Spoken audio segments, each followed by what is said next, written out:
Միջադեպից 5 օր անց հատուկ քննչական ծառայությունը դեռ քրեական գործ չի հարուցել, պարզելու ինչպես է ճակատը վնասել Ռուզաննա Եղնուկյանը։ Կարո Եղնուկյանն այսօր հանցագործության մասին երկրորդ հաղորդումը հանձնեց իրավապահներին, որ գոնե քննություն սկսեն, կնոջը տուժող ճանաչեն։ Այն, որ ոստիկանի ոտքն է հարվածում, դրա մեջ ոչ մի կասկած չկա։ Հիմա ստեղ մնում է որոշել, թե սա ում ոտքն է։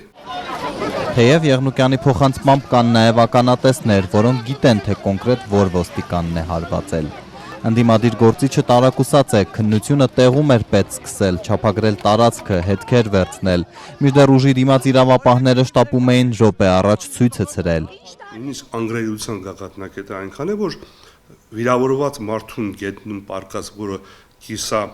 ուշաթափված է կամ ուշաթափված վիճակում, չի կարելի շարժել։ Իսկ ոստիկանները Ռուզաննային ոտքերից ձեռքերից բռնեցին, բարձրացրեցին, ինչպես որ կարտոշկայի մեշոկ լինի եւ փողոցի այս կողմից դրան են կողմը։ Եթե ասված չաներ, նա ունենար ողնաշարային կամ գլխային մի վզի վնասվածք, իրենք կարող է այնպես անեն, որ այդտեղ ասված չանի մահանարել է։ Ռուզաննա Եղնուկյանն աստիճանաբար կազդուրվում է, բայց դեռ գլխացավեր ունի։ Ճակատին 4 կար է դրվել, հաջորդ օրն այտուցվել է դեմքը։ Որտեղ արյան սեղումը կամած իջնելու է, այսպես ասած, ինչ որ կուտակված է այնտեղ, պետք է իջնի։ Դատաբժշկական փորձաքննության ընդդիմադիր կինը ենթարկվել է, բայց չգիտի ինչ է արձանագրվել։ Մինչդեռ փաստացի ապացույց կապտուկները եւ այտուցվածությունը վերանում են։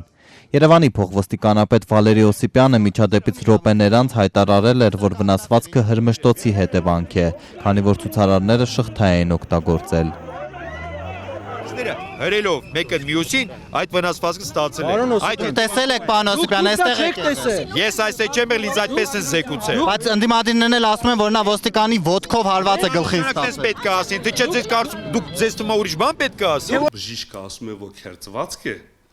բայց քերծվածքին կար չեն դնում։ Շղթան հետո չէր կարող լինել հարված։ Շղթան կարող է քաշելու ժամանակ, ասել թե ճղեր։ Նաև հարվածի վարկածը ապացուցվում է իր դեմքի ճակատային մասը եւ այդ ոսկրի ուրացության հետ կապված, որովհետեւ եթե դա միայն քերծվածք է, չէր ուղի։ Արդեն փորձառու ընդդիմադիրներ Եղնուկյանները համոզված են, ոստիկանական հերթական բռնությունն էլ կմնա անպատիժ։ Սկզբից էլ արդեն երևում է, որ միտումները ուր են տանում, ամեն ինչ մեղմացվի։ Ես տեսնում եմ, որ ոստիկանության կողմից կա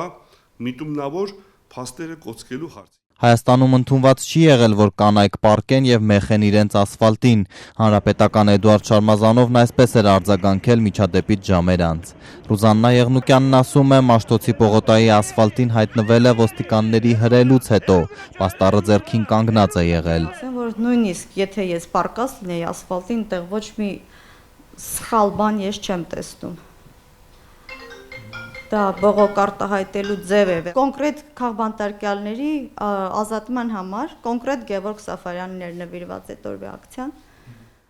Իդեպ Գևորգի փաստաբանն այսօր վերաքննիչ բողոք ներկայացրեց, աննախադեպ որակելով դատարանի որոշումը նորից երկարացնել ակտիվիստի կալանքը։ Այսինքն անհայտ անձը անհայտ ոտքով անհասկանալի մարդու է հարվածել, բայց դրա համար Գևորգը պետք է 1.5 ամիս կալանքի տակ գտնվի։ Գևորգը պատժվում է եւ Գևորգի գործը չի ուղարկվում դատարան, որովհետեւ դատարանում, եթե ամեն ինչ հրապարակային է, հնարավոր շատ ավելի դժվար կլինի Գևորգին դատաքննության ընթացքում անազատության մեջ պահել, իսկ այսպես առանց որևէ հիմնավորման Վերաքննիչ բողոքն ամենայն հավանականությամբ կքննվի հաջորդ շաբաթ։